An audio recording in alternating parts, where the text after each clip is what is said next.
चिड़िया बहन, मैंने क्या क्या सोच रखा था अपने बच्चे के लिए।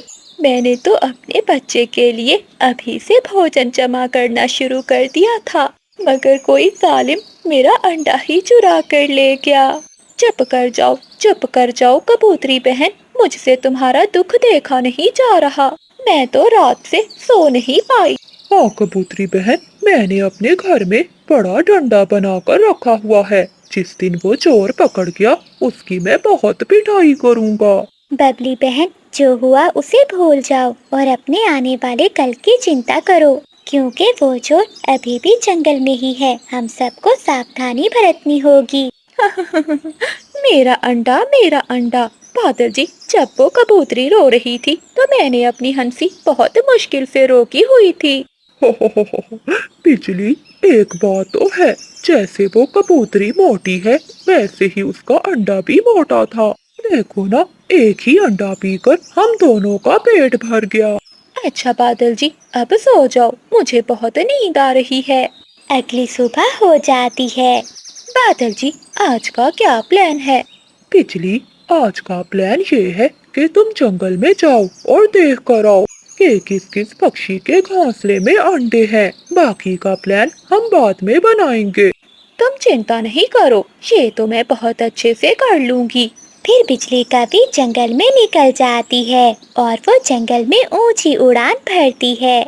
उसे एक घने पेड़ों के बीच में एक घोंसला दिखाई देता है जिसमें एक अंडा था। अंडा तो मिल गया, मगर ये है किस पक्षी का, ये मुझे मालूम करना होगा। बिजली कभी थोड़ी दूर छुपकर बैठ जाती है। थोड़ी देर बाद वहाँ तोता और तोती आ जाते हैं। चीकू जी, अब हम दोनों एक साथ भोजन नहीं लेने जाएंगे। हम में से एक अंडे की रक्षा करेगा और दूसरा भोजन लेने जाएगा। अच्छा, तो ये अंडा इस तोते तोती का है। अभी जाकर बादल को बताती हूँ। फिर बिजली कभी भागी भागी बादल कभी के पास जाती है। मिल गया बादल जी, मुझे मिल गया, मुझे तोतों का अंडा मिल गया। ठीक है बिजली, अगर हमें वो अंडा पीना है तो हमें अच्छे से चोरी करनी होगी ताकि हमें कोई पकड़ ना सके। लेकिन बादल, हमें करना क्या होगा? मैंने पूरा प्लान तैयार कर लिया है, जैसे जैसे मैं कहूँ वैसा वैसा करती जाओ। फिर दूसरे दिन बिजली कभी तोतों के पास जाती है। तोती बहन, सुना है कि जंगल में बहुत तेज बारिशें होने वाली हैं। ऐसे मौसम में तो हमारे जंगल में भोजन की बहुत कमी हो जाएगी। हाँ कभी बहन, सुना तो मैंने भी है। हमारे जंगल के बाहर इंसान के बाग में अमरूद पके हुए हैं। मैं तो वहीं से पके हुए अमरूद लेने जा रही हूँ। मैं तो कहती हूँ कि तुम दोनों भी मेरे साथ आ जाओ। लेकिन बिजली, हम अपना अंडा छोड़कर नहीं जा सकते। हाँ, चिंकी ठीक कह रही है, मैं चलता हूँ बिजली तुम्हारे साथ। तोते, ऐसे तो तुम एक अमरूद ही ला सकोगे। जब जंगल में बारिशें शुरू होगी तो भोजन नहीं मिलेगा, फिर तुम क्या दोगे अपने बच्चे को? इसलिए तो मैं कह रही हूँ कि तुम दोनों चलो और कुछ अमरूद लाकर जमा कर लो। फिर वह तोता और तोती बिजली कपी की बातों में आ जाते हैं और वह दोनों बिजली कपी के साथ चले जाते हैं। थोड़ी देर बाद बादल कपा वहाँ आता है। वो इधर उधर देखकर आसानी से तोतों का अंडा लेकर वहाँ से चला जाता है। चिंकी, जल्दी करो, मुझे अपने अंडे की चिंता हो रही है।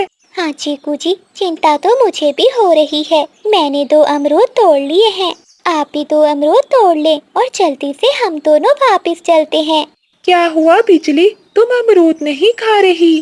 तोते, तो मेरा पेट भरा हुआ है, वैसे भी मुझे अमरूद ज्यादा पसंद नहीं है। फिर तोता और तोती वहाँ से अमरूद लेकर चले जाते हैं। मैं कोई पागल हूँ जो तुम्हारी तरह ये अमरूद खाकर अपना पेट भरूंगी। मैं तो आज तुम्हारा स्वादिष्ट स्वादिष्ट अंडा पीऊंगी।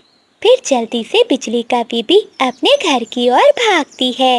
अरे चिंकी, हम लूट गए, हमारा अंडा नहीं है। पति जी, वही हुआ जिसका मुझे डर था। मैंने आपसे कहा भी था कि उस कपी की बातों में ना आइए, मगर आपने कहा कि कुछ नहीं होता। वो दोनों बैठे ऐसे रो रहे थे। तभी मानो चिड़िया, बुलबुल और कबूतर भी वहाँ आ जाते हैं। बादल जी जल्दी से तोड़ो ये अंडा, अब मुझसे और इंतजार नहीं हो रहा। फिर बादल कौवा अपनी चोंच मारता है और अंडे को तोड़ देता है। वो जल्दी से दोनों तोते और तोती का अंडा पी लेते हैं। वाह बादल जी, बहुत मजा आ गया। चलो अब हमें तोते के पास जाकर झूठ मूठ का रोना भी है। कल कबूतरी का, आज तुम्हारा और कल किसी और का अंडा चोरी होगा। अब हमें कुछ ना कुछ तो करना ही होगा। फिर कौवे भी वहाँ पहुँच जाते हैं। मेरा तोता भैया और मेरी तोती बहन, मुझे जैसे ही पता चला कि मेरे बहन भाई का अंडा किसी ने चुरा लिया है, तो मैं भागी भागी चली आई। बिजली, अगर हम तुम्हारे साथ अमरूद लेने ना जाते तो ये सब ना होता। तोते भैया, अगर तुम मुझे दोषी समझते हो तो मैं तुमसे माफी मांगती हूँ, लेकिन क्या करें, भोजन लाना भी तो जरूरी होता है। हौसला रखो बिजली बहन, हौसला रखो। अब ऐसा नहीं होगा। जब सब भोजन लेने जाएंगे तो मैं घोंसलों की रखवाली करूंगी। मैं ध्यान रखूंगी सबके घोंसलों का। सभी पक्षियों को बुलबुल की ये बात पसंद आती है और फिर बुलबुल ऐसा ही करती है। जब सभी पक्षी भोजन लेने के लिए चले जाते हैं तो बुलबुल जंगल में उड़ती फिरती और सभी घोंसलों का ध्यान रखती। बादल जी, मुझे तो अंडा ही पीना है। अगर आज मुझे अंडा ना मिला तो मैं मर जाऊंगी। उस मोटी बुलबुल ने सारा खेल ही उल्टा कर दिया। बादल जी चलो, हम किसी दूसरे जंगल में जाकर पक्षियों का अंडा पी लेते हैं। अब यहाँ तो वो मोटी बुलबुल हमारी कोई चाल नहीं चलने देगी। फिर वो पति पत्नी उड़ते उड़ते दूसरे जंगल निकल जाते हैं। बिजली कौवे को एक घोंसले में 3 अंडे दिखाई देते हैं। अरे मीठी बहन, आप यहाँ, आपके अंडों के पास कौन है? मानो बहन, मुझे अपने अंडों की कोई चिंता नहीं है, क्योंकि हम सब पक्षी अपने अंडे घोंसलों के नीचे छुपा देते हैं और सामने सांप के अंडे रख देते हैं। मीठी बहन, ये तो आप बहुत अच्छा करती हैं, ताकि जो भी सांप के अंडे पिए वो मर जाए। हाँ बहन, इसी तरह तो हमने पिछली बार उस चील और बुरे कौवों को मारा था। अच्छा, अब मैं चलती हूँ, फिर आऊंगी। मानो चिड़िया की बहन वापिस जैसे ही अपने जंगल में जाती है तो उसके घोंसले के पास कौवा और कौवी मरे पड़े थे। हमारे अंडे पीना इतना आसान नहीं है। अगर तुम चालाक कौवे हो तो मुझे भी मीठी कहते हैं, मीठी। ऐसे बुराई अपने अंजाम तक पहुंचती है। जंगल में कई दिनों से लगातार बारिशें हो रही थीं। बादल जी, जब मैं छोटी थी तो ऐसी बारिश में मेरी माँ मुझे खिचड़ी बनाकर खिलाया करती थी। और मेरी माँ ऐसी बारिश में मीठी खीर बनाया करती थी। इससे तो अच्छा था कि मैं अपनी माँ के पास ही रहती। कम से कम बारिश में मुझे खिचड़ी तो मिलती रहती। बिजली, देखो रसोई में क्या क्या सामान है, आज मैं तुम्हें खिचड़ी बनाकर खिलाऊंगा। बिजली कौवी रसोई में जाती है। चावल वाला डिब्बा खाली है और दाल भी नहीं है। बादल, अरे ओए बादल, यहाँ तो कुछ भी नहीं है। ना घी है, ना चावल, ना दाल। चलो बिजली, अपनी पड़ोसन चिड़िया के पास जाते हैं, उसके पास खिचड़ी बनाने का सामान जरूर होगा। फिर वो दोनों पति पत्नी तेज बारिश में चिड़िया के घर जाते हैं। बिजली कौवी दरवाजे पर दस्तक देती है। चिड़िया चिड़िया, मेरी सुंदर बहन चिड़िया, कहाँ हो? दरवाजा खोलो। मगर अंदर से कोई भी जवाब नहीं आता। लगता है बिजली चिड़िया घर पर नहीं है, चलो हम कबूतर के घर जाते हैं। फिर वो पति पत्नी कबूतर के घर की ओर जाते हैं।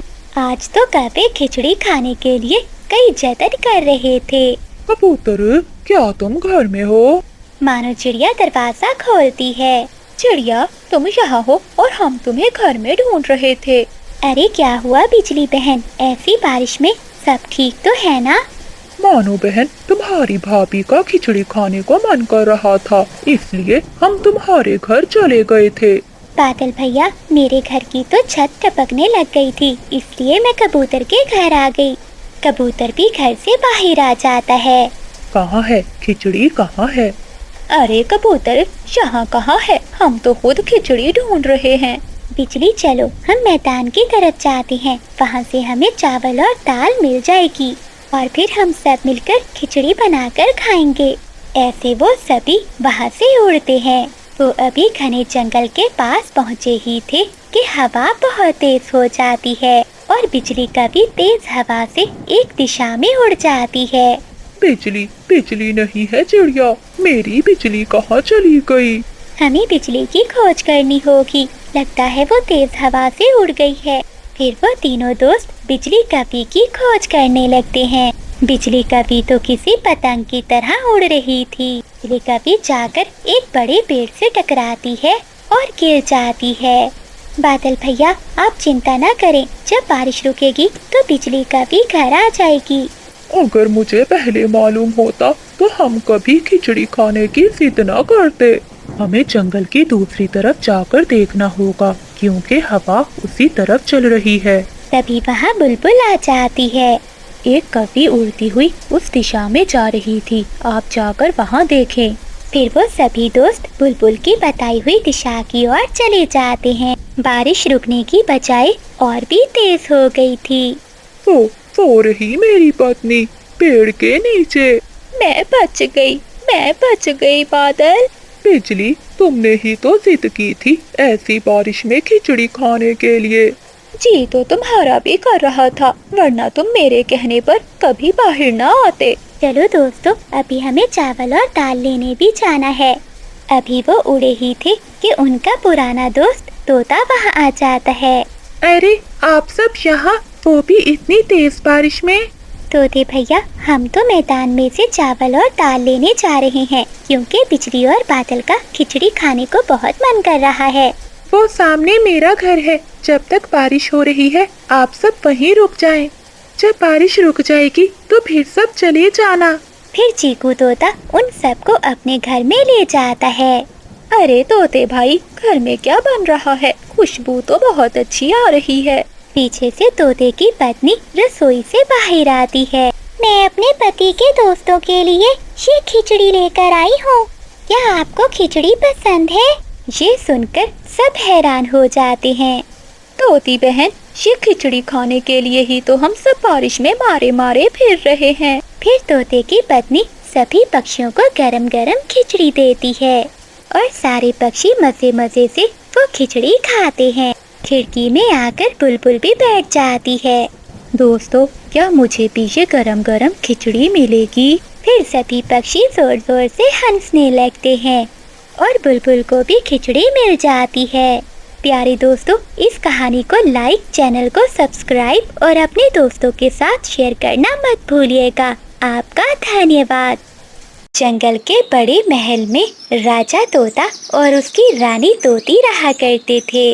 वो दोनों बहुत खुश थे, क्योंकि कई सालों बाद उनके यहाँ संतान आने वाली थी। मेरी रानी, अब तुम्हें अपना बहुत ध्यान रखना होगा, क्योंकि हमारी संतान इस दुनिया में आने वाली है।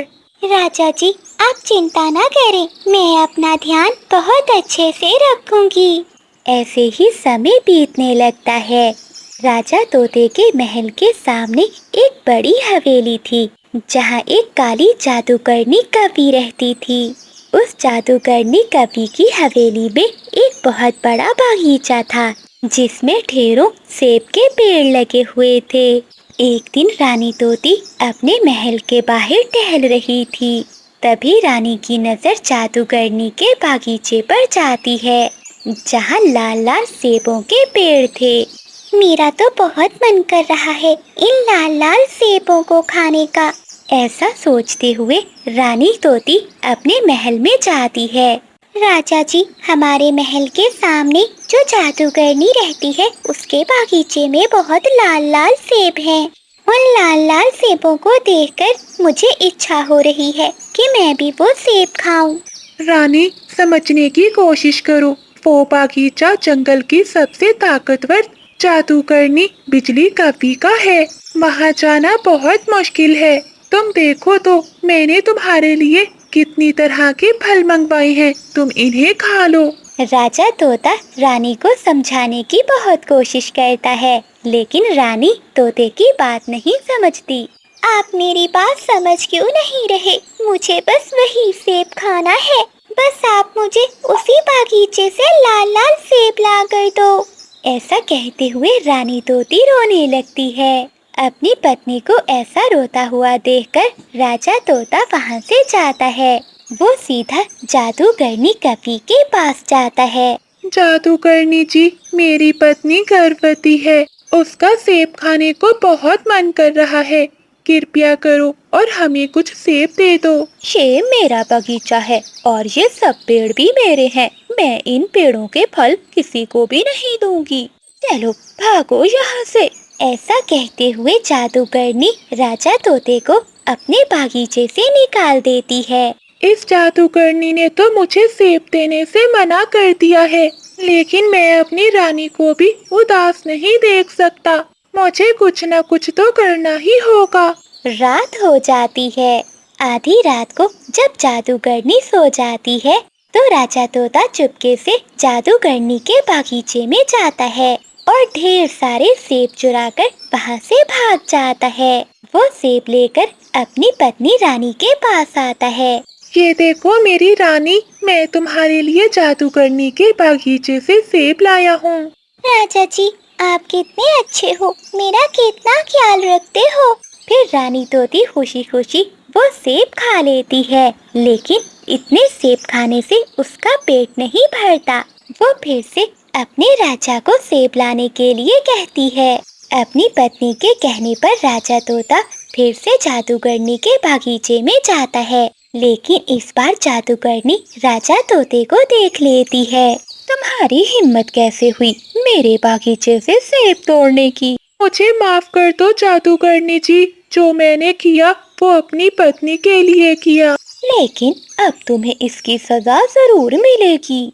तुम्हारी पत्नी को इस सेब के बदले मुझे अपना बच्चा देना होगा। नहीं जादूगरनी जी, मैं ऐसा नहीं कर सकता। मैं अपना बच्चा तुम्हें नहीं दे सकता। अच्छा, एक बार फिर से सोच लो। अगर तुमने मुझे अपना बच्चा ना दिया तो मैं अपने काले जादू से तुम दोनों को मार दूंगी। इतना सुनकर राजा तोता बहुत परेशान हो जाता है और वो कपी की बात मान लेता है। फिर राजा तोता अपने महल लौट आता है और सारी बात अपनी रानी को बताता है। ये बात सुनकर रानी तोती बहुत परेशान हो जाती है। ऐसे ही समय बीत जाता है।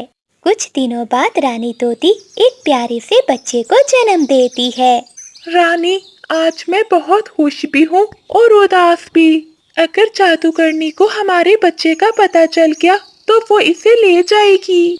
नहीं, मैं अपना बच्चा किसी को नहीं दूंगी। तो फिर रानी, हमें ये जंगल छोड़ना होगा, इससे पहले कि उस जादूगरनी को हमारे बच्चे का पता चल जाए। लेकिन उन दोनों को तो ये मालूम ही नहीं था कि जादूगरनी अपने जादू से ये सब देख रही थी। और उसी समय जादूगरनी वहाँ पहुँच जाती है। मुझसे चालाकी करने चले थे? क्या तुम अपना वादा तोड़ने वाले थे? ऐसा कहते हुए जादूगरनी कभी उस बच्चे को लेकर वहाँ से गायब हो जाती है। राजा और रानी तो अपने बच्चे के लिए रोते रह जाते हैं, लेकिन जादूगरनी कभी उन पर जरा भी रहम नहीं करती और वो उस बच्चे को लेकर एक गुफा में चली जाती है। राजा जी, हमने उस जादूगरनी को हर जगह ढूंढ लिया, मगर वो हमें कहीं नहीं मिली। कबूतर, क्या कोई और रास्ता है जिससे हमारा बच्चा हमें मिल जाए? हाँ राजा जी, मैंने सुना है कि पास के जंगल में एक जादूगरनी चिड़िया रहती है। सुना है कि वो बहुत अच्छी चिड़िया है और वो सभी की मदद करती है। क्यों ना एक बार उसके पास जाकर देखा जाए, हो सकता है कि वो हमारी मदद करे। चलिए राजा जी, अभी चलते हैं। मैं अपने बच्चे के बिना और नहीं रह सकती। फिर तोता और तोती कबूतर के साथ दूसरे जंगल में जाते हैं। घने पेड़ों के नीचे एक झोंपड़ी थी जहाँ चिड़िया रहती थी। राजा तोता सारी बात जादूगरनी चिड़िया को बताता है। चिड़िया, मेरे बच्चे को बचा लो। अगर मेरे बच्चे को कुछ हो गया तो मैं भी नहीं जी पाऊंगी। रानी तोती जी, आप चिंता ना करें, मैं देखती हूँ कि आपका बच्चा कहाँ है। फिर जादूगरनी चिड़िया अपनी आंखें थोड़ी देर के लिए बंद करती है और फिर बताती है। राजा और रानी, आपका बच्चा बिल्कुल ठीक है। आपके बच्चे को काली जादूगरनी ने एक काली गुफा में बंद कर रखा है, जिसके पास एक नदी बहती है। आप चिंता न करें, मैं आपके साथ जाऊंगी। ये जादुई पंख है, ये पंख हमें उस गुफा तक लेकर जाएगा। फिर वो पंख हवा में उड़ता है और वो सभी पंख के पीछे पीछे उड़ते हैं। जादुई पंख उन्हें एक गुफा के पास लेकर जाता है। यही यही है वो गुफा जिसमें आपका बच्चा है। फिर वो सभी गुफा के अंदर जाते हैं, जहाँ राजा और रानी का बेटा बैठा हुआ था।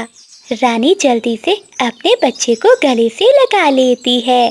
जादूगरनी चिड़िया, तुम्हारा बहुत बहुत धन्यवाद। तुमने हमें हमारे बच्चे से मिलवा दिया। राजा ने अभी इतना कहा ही था कि तभी वहाँ जादूगरनी कभी आ जाती है। अरे वाह, आज तो ये जादूगरनी चिड़िया भी आई है। तुमसे बहुत पुराना हिसाब बराबर करना है। आज तो तुम जरूर मरोगी। जादूगरनी कभी बहुत हो गया जुल्म, अब मुझे नहीं तुम्हें मरना होगा। ऐसा कहते हुए चिड़िया एक आईना निकालती है। जैसे ही कभी उस आईने में देखती है तो वो जलकर भस्म हो जाती है। बुराई का अंत हमेशा होता है। आज इस जादूगरनी का भी अंत हो गया।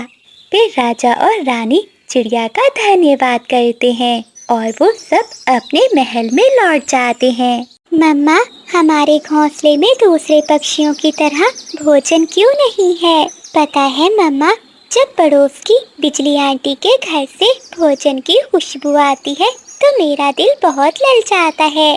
अपनी बेटी की ऐसी बातें सुनकर मानो चिड़िया की आंखों में आंसू आ जाते हैं। मीना बेटी, तुम चिंता नहीं करो, एक दिन हमारे घोंसले में भी ढेर सारा भोजन होगा। ऐसा कहते हुए चिड़िया उदास होकर अपने घर से बाहर चली जाती है। वो बैठी हुई थी कि पास से कौवा और कभी गुजरते हैं।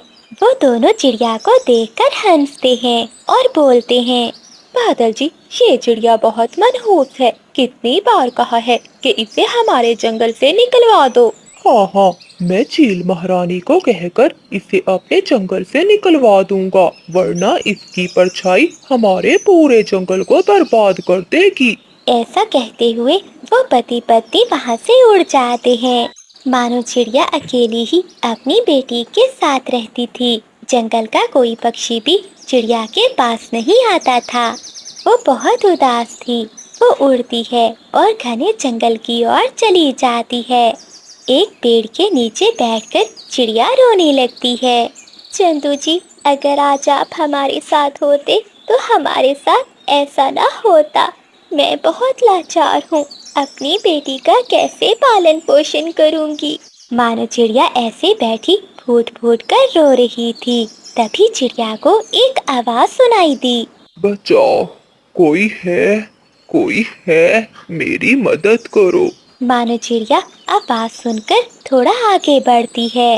वहाँ एक साधु उल्लू घायल पड़ा हुआ था। बेटी, चिड़िया बेटी, मुझे पानी ला दो, वरना मैं मर जाऊंगा। हाँ हाँ साधु उल्लू जी, मैं अभी पानी लेकर आती हूँ। मानो चिड़िया नदी से पानी लाने के लिए उड़ जाती है। लेकिन जैसे ही चिड़िया पानी लेने जाती है तो नदी से धुआं उठता है। वहाँ एक खौफनाक चुड़ैल आ जाती है। किसकी हिम्मत हुई मेरा पानी लेने की? मानो चिड़िया डर जाती है और वो चुड़ैल से माफी मांगती है। चुड़ैल जी, मुझे माफ कर दीजिए, मुझे नहीं मालूम था कि ये नदी आपकी है। ठीक है चिड़िया, मैं तुम्हें एक शर्त पर ही माफ करूंगी और अपनी नदी का पानी लेकर जाने दूंगी, अगर तुम मुझे मेरी पहेली का जवाब दो। और हाँ, अगर जवाब गलत दिया तो जान से मार दूंगी। पानी लेकर जाना भी बहुत जरूरी है। अगर साधु जी को पानी ना मिला तो वो मर जाएंगे। चुड़ैल जी, आप मुझे अपनी पहेली बताइए। तो सुनो, ये है मेरी पहेली। एक घर जो हर सिमत खुला हो, रोशनी हो, मगर ना दरवाजा, ना खिड़की, ना दीवार, ना जमीन, फिर भी सब कुछ इसमें समा जाए। ये पहेली सुनकर मानो चिड़िया सोच में पड़ जाती है और फिर जवाब देती है। वो है हमारा दिल। दिल एक ऐसा घर है जिसमें रोशनी भी है और अंधेरा भी। ना दरवाजा ना दीवार मगर सारा जहान इसमें समा जाता है। डाइन जोर जोर से हंसने लगती है। तुम पहली है जिसने सही जवाब दिया। जा ले जा मेरी नदी का पानी। मानो चिड़िया बहुत खुश होती है और वो पानी लेकर साधु उल्लू के पास जाती है। साधु उल्लू पानी पीता है और एक मंत्र पढ़ता है। तभी जादू से एक चमकता हुआ कबूतर का बच्चा वहाँ आ जाता है।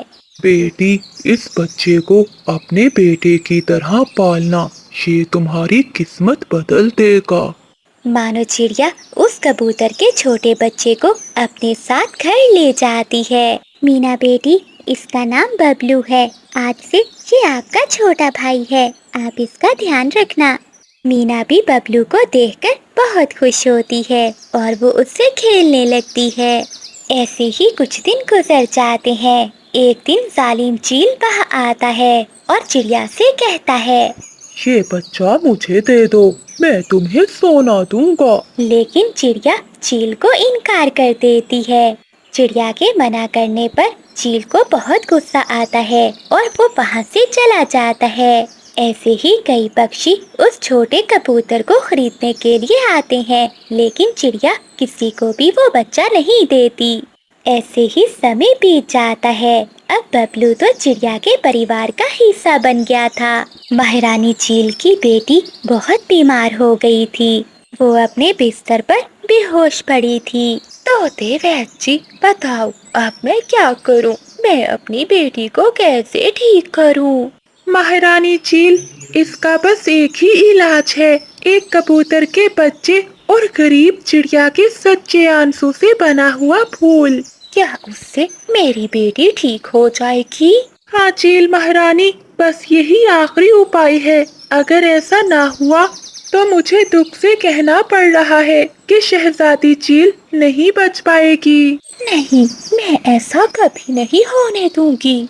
फिर महारानी चील अपने सिपाहियों के साथ चिड़िया के घोंसले पर आती है, लेकिन मानो चिड़िया बबलू को देने से इनकार कर देती है, जिस पर महारानी चील को बहुत गुस्सा आता है। सिपाहियों, पकड़ लो चिड़िया और इसके बच्चे को, दोनों को महल में ले चलो। लेकिन महारानी जी, हमने किया क्या है? आप हमारे साथ ऐसा क्यों कर रही हैं? फिर महारानी चील के सिपाही चिड़िया और बबलू को लेकर महल में चले जाते हैं। सिपाहियों, इस छोटे बच्चे को लेकर यहाँ से चले जाओ। नहीं महारानी चील, ऐसा ना कीजिए, मैं मर जाऊंगी। बस एक बार मुझे मेरे बेटे को अपने गले से लगाने दो। महारानी चील मान जाती है। चिड़िया बबलू को गले से लगाती है। दोनों की आंखों में सच्चे आंसू थे। जैसे ही वो जमीन पर गिरते हैं तो वहाँ एक नीले रंग का फूल खिल जाता है। ये सब देखकर बहुत हैरान थे। महारानी चील वो फूल उठाती है और अपनी बेटी के साथ जाकर लगा देती है। जैसे ही उस फूल को चील की बेटी के ऊपर रखा जाता है तो वो ठीक हो जाती है।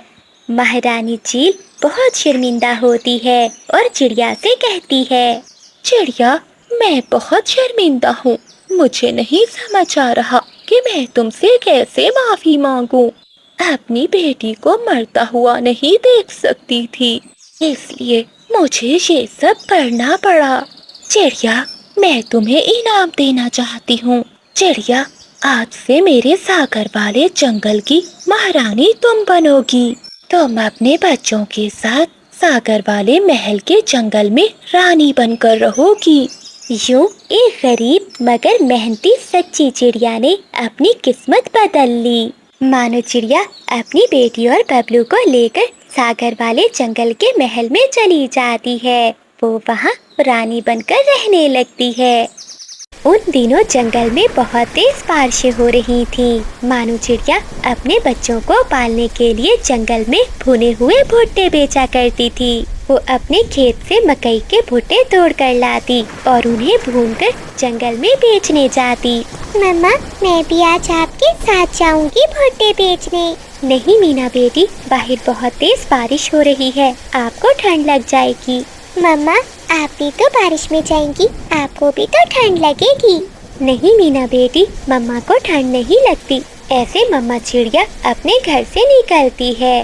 भुट्टे, गरम गरम भुट्टे, ऐसी बरसात में गरम गरम भुने हुए मिसाले वाले भुट्टे लो। रुको रुको चिड़िया, मुझे एक गरम गरम भुट्टा दो। फिर मानो चिड़िया रुकती है और वो एक भुट्टे पर अपना स्पेशल मिसाला डालकर तोती को देती है। चिंकी बहन, आज तो बहुत तेज बरसात हो रही है। हाँ चिड़िया बहन, तुम भी अपने आप को बरसात से बचाया करो, कोई एक छाता ले लो। हाँ तोती बहन, सोच रही हूँ इस महीने की बचत से अपने लिए एक छाता खरीदूंगी। फिर मानो चिड़िया आगे बढ़ती है। भुट्टे, गरम गरम भुट्टे। रात को एक मानो चिड़िया ही थी जो ऐसी बरसात में बाहर फिर रही थी। जंगल के सभी पक्षी अपने अपने घरों में बैठे हुए थे। बादल जी, मेरा आज भुना हुआ भुट्टा खाने को बहुत मन कर रहा है। किसी पक्षी के खेत से चुराकर भून कर खा लेना, चिड़िया मुफ्त में नहीं देगी। मैं चिड़िया से कल तक का उधार कर लूंगी। ऐसा कहते हुए बिजली का भी अपने घर से निकलती है। चिड़िया, यहाँ आओ, मुझे एक भुना हुआ भुट्टा दो। फिर मानो चिड़िया वहाँ आ जाती है। बिजली बहन, 10 रुपए का है एक भुट्टा। हाँ हाँ, मुझे सब मालूम है। चिड़िया, अपना स्पेशल मिसाला ज्यादा लगाना। फिर मानो चिड़िया बिजली कपी को एक भुट्टा मिसाला डालकर दे देती है, जिसे बिजली कपी मजे मजे से खा लेती है। चिड़िया, सॉरी, मैं पैसे लाना तो भूल ही गई। कोई बात नहीं बिजली बहन, आप घर जाकर ले आई, मैं यहीं बैठी हूँ। अब मुझे ठंड बहुत लग रही है, तुम कल ले लेना अपने पैसे। मानो चिड़िया चुप हो जाती है और वहाँ से चली जाती है। भुट्टे, गरम गरम भुने हुए भुट्टे लो। बड़ी आई छोटी चिड़िया जो बिजली कवि से पैसे लेती है। मम्मा, क्या अब सारे ही भुट्टे बिक गए? हाँ मीना बेटी, बिजली कवि ने आज पैसे नहीं दिए, वो कल देगी। अगली सुबह हो जाती है। मानो चिड़िया और उसकी बेटी मीना खेत में जाती हैं, वो भुट्टे तोड़ती हैं। घर आकर मानो चिड़िया वो भुट्टे भूनती है और फिर बेचने जंगल चली जाती है। चिड़िया बहन, मुझे एक गरम भुना हुआ भुट्टा दो। पुत्री बहन, आप 20 के 2 भुट्टे ही ले ले, आज बहुत कम भुट्टे बिके हैं मेरे। कल बिजली कवि ने भी मुझे भुट्टे के पैसे नहीं दिए, आज मैं उस मोहल्ले में ही नहीं जाऊंगी। हाँ चिड़िया बहन, वो तो सभी पक्षियों से उधार चीजें लेती है और फिर पैसे मांगने पर वो लड़ाई करना शुरू करती है। तभी बिजली कवि भी वहाँ आ जाती है। चिड़िया, आज तुम मेरे घर की तरफ क्यों नहीं आई? आज तुम्हें कुछ उधार नहीं मिलने वाला। चुप कर जा कबूतरी, तुमसे मैंने क्या उधार ले लिया है, चल भाग यहाँ से। अच्छा अच्छा, अब मैं जाती हूँ। रुको रुको चिड़िया, मैं तुम्हारी तरफ ही आई थी। मेरा जुगनू जिद कर रहा है, मुझे एक भुट्टा दे दो।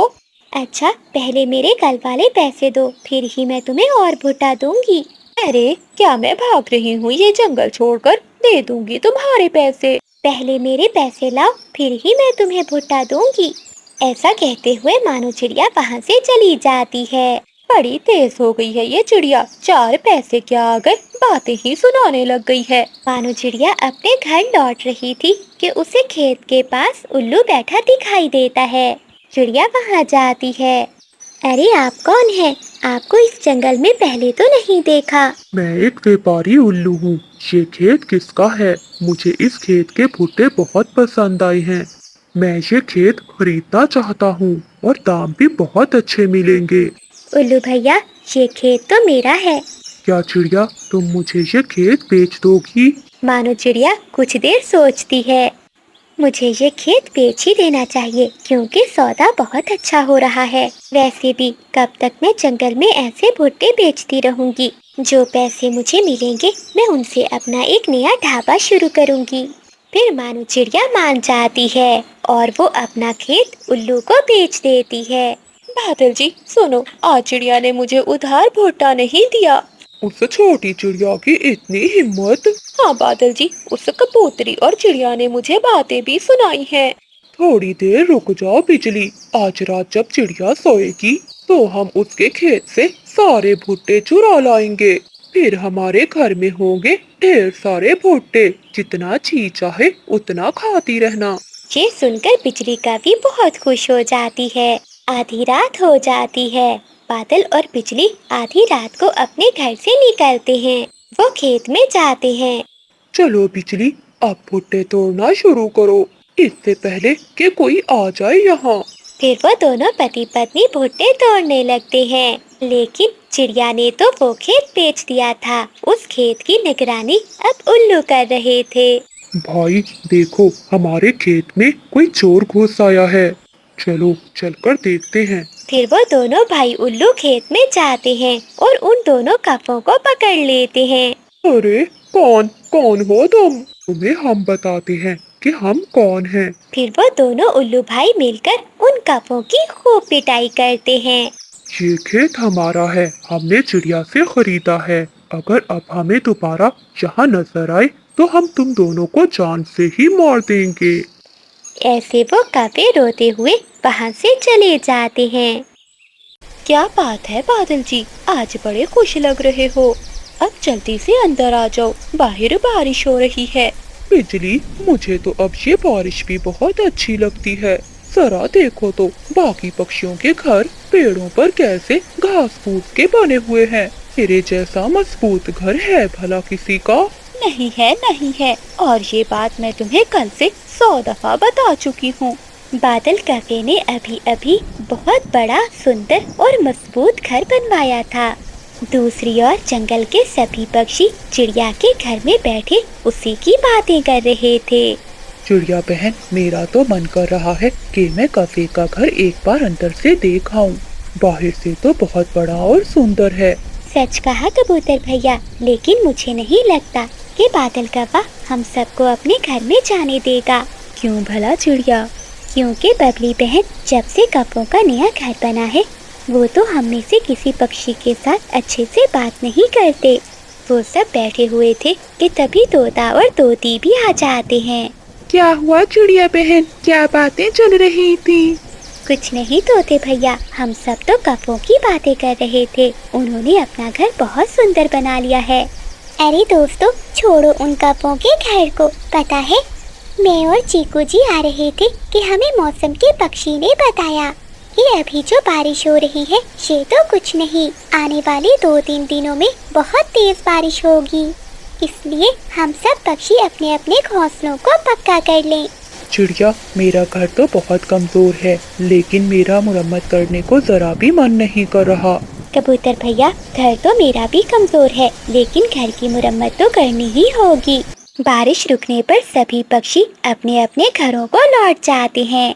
तोता तोती घर वापस जा रहे थे, तभी रास्ते में कपों का घर आता है।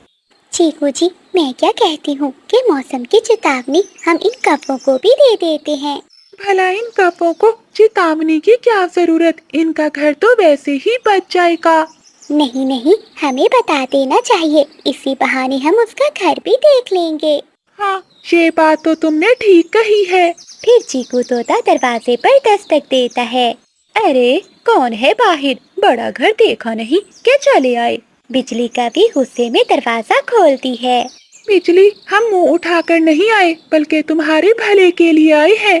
ये तो चिंकी ने कहा, वरना हमें तुम्हारा भला करने की कोई जरूरत नहीं है। अच्छा, तुम मेरा क्या ही भला करोगे? जाकर पहले अपना भला करो। देखा भी है इतना बड़ा घर कभी? नहीं देखा और ना ही देखना है। बिजली और तोते का शोर सुनकर जंगल के सभी पक्षी भी इकट्ठे हो जाते हैं। क्या बात है तोते भैया, आप ऐसे लड़ क्यों रहे हो? चिड़िया बहन, मैं कौन सा लड़ रहा हूँ, इस कवि को ही ज्यादा पड़ लग गई है। मैं और चिंकी तो इन्हें बरसात की चेतावनी देने आए थे, लेकिन ये तो हमसे लड़ने ही लग गई। अच्छा, हमारा बड़ा घर देखकर तुम सबको जलन हो रही है ना? हमें तो बरसात की कोई चिंता नहीं है। चिंता तो तुम सब पक्षी करो, क्योंकि बाढ़ में तुम सबके घर बह जाएंगे। सभी पक्षी अपने घर को लौट जाते हैं। चिंकी भी अपने पति को लेकर घर जाती है। चीकू जी, आपको क्या जरूरत थी उस कपी के मुंह लगने की? तुम्हें ही जाना था उन कपों को सूचना देने। घर क्या बना लिया उन कपों ने, हवा में उड़ रहे हैं। देखना अब मैं क्या करता हूँ। चीकू जी, अब बस कर दीजिए और सो जाइए। रात हो चुकी थी। जंगल के सभी पक्षी अपने अपने घरों में सो चुके थे, लेकिन तोते को नींद नहीं आ रही थी। जब तक मैं इस कपी को सबक नहीं सिखा देता मुझे चैन नहीं मिलेगा। बड़ा घमंड है ना इस कपी को अपने घर पर। अब देख बिजली की बच्ची। फिर चीकू तोता रात के अंधेरे में अपने घर से निकलता है। वो कपों के घर जाता है और अपनी तेज चोंच से उनके घर के नीचे सुराख कर देता है, ताकि जब बारिश हो तो बारिश का पानी सीधा उनके घर में जाए। तभी आसमान पर बादल गरजते हैं और तेज बारिश शुरू हो जाती है। अरे वाह, बारिश तो शुरू हो गई। अब मजा आएगा इस बिजली को। चीकू से पंगा लेने पर क्या होता है। फिर चीकू तोता वहाँ से अपने घर जाता है और जाकर सो जाता है। जंगल में बारिश तो और भी ज्यादा हो रही थी। मानो खिड़की बंद कर दो, बारिश बहुत तेज है, मुझे ठंड लग रही है। हाँ चंदू जी, खिड़की बंद कर रही हूँ। बारिश बहुत तेज हो रही है, लगता है कोई बहुत बड़ा तूफान आने वाला है। हाँ मानो, ये तो अच्छा हुआ कि हमने वक्त रहते अपने घर की मुरम्मत कर ली। बिजली, बाहर बहुत तेज बारिश हो रही है, लेकिन हमें इस बारिश की कोई चिंता नहीं, क्योंकि हमारा घर बहुत पक्का है। हाँ बादल जी, बिल्कुल ठीक कह रहे हो। बाकी पक्षियों का देखना बहुत बुरा हाल होगा, खासकर उस मोटी चोंच वाले का। तभी बिजली कपी की नजर पड़ती है, जहाँ एक छेद से पानी अंदर आ रहा था। बादल जी, ये क्या, हमारे घर में तो पानी भर रहा है। ये कैसे हो सकता है? हमारे घर में पानी भला कैसे आ सकता है? मैंने ये घर बहुत मजबूत बनवाया था। मुझे तो लगता है ये जरूर उस मोटी चोंच वाले का काम है, मुझसे बदला लेने के लिए। जो भी हो बिजली, अब हमें घर से बाहर निकलना होगा, वरना हम यहीं मर जाएंगे। वो दोनों घर से बाहर आते हैं। जैसे ही वो घर से बाहर आते हैं तो देखते हैं हर तरफ पानी ही पानी था। पूरे जंगल में बाढ़ आ चुकी थी। सभी पक्षियों के घोंसले पानी में बह चुके थे। वो कभी एक पेड़ की डाल पर बैठ जाते हैं। दूसरी तरफ सभी पक्षी भी एक पेड़ की डाल पर बैठे हुए थे। कबूतर यार, मेरा घर भी डूब गया, लेकिन चिड़िया कहाँ चली गई? चंदू, चिड़िया कहाँ है? चलो दोस्तों, सभी मेरे साथ चलो। मैंने हम सब के लिए एक सुरक्षित जगह ढूंढ ली है। मानो चिड़िया के कहने पर सभी पक्षी चिड़िया के पीछे पीछे उड़ते हैं। तभी उन्हें बिजली और बादल की आवाज सुनाई देती है। बचाओ, कोई हमें सुन रहा है तो बचाओ, मैं और बिजली यहाँ फंस गए हैं। अरे, ये तो बिजली और बादल की आवाज है। फिर मानो चिड़िया और सभी पक्षी कपों के पास जाते हैं। चलो बादल और बिजली, हमारे साथ चलो, वरना इस बाढ़ में तुम भी बह जाओगे। लेकिन कहाँ जाएंगे हम? बिजली, तुम चिंता ना करो, मैंने एक सुरक्षित जगह ढूंढ ली है। फिर मानो चिड़िया सभी पक्षियों को लेकर अपने साथ वहाँ से उड़ती है। वो सब एक बड़े पेड़ की बड़ी खोखर में जाते हैं। हमें तो लगा था कि कपों का घर बहुत मजबूत है, लेकिन ऐसी बारिश में वो भी बह गया। नहीं कबूतर, ये सब इस मोटी चोंच वाले का किया है, पूछो इससे। फिर चीकू तोता सारी बात बता देता है। चीकू भैया, ये तो बहुत बुरी बात है। लड़ाई झगड़ा तो होता ही रहता है, लेकिन इसका ये मतलब नहीं कि आप किसी को मुसीबत में डालो। हाँ चिड़िया, मैं अपने किए पर बहुत शर्मिंदा हूँ। बिजली, मुझे माफ कर दो। ठीक है तोते, लेकिन मुझसे भी गलती हुई है, मुझे भी माफ कर दो।